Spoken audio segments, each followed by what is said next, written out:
ఈరోజు రాఖీ కట్టడానికి మీ తమ్ముడి దగ్గరికి వెళ్ళావుగా, ఏమన్నాడు? అరే వాళ్ళు ఈరోజు ఎంత బాగా చూసుకున్నారో తెలుసా నన్ను.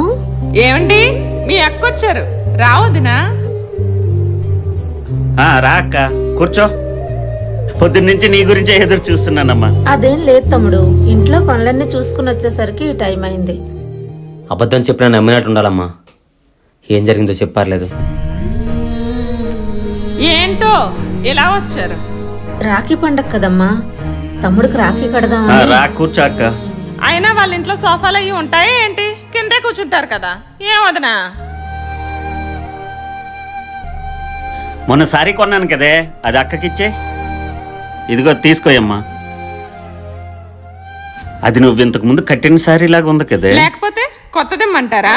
నమ్మలేని కలలు నిలిచే కనుల ముందే నీకు ఎన్నిసార్లు చెప్పినా తమ్ముడు అనుకుని పరిగెట్టుకుంటే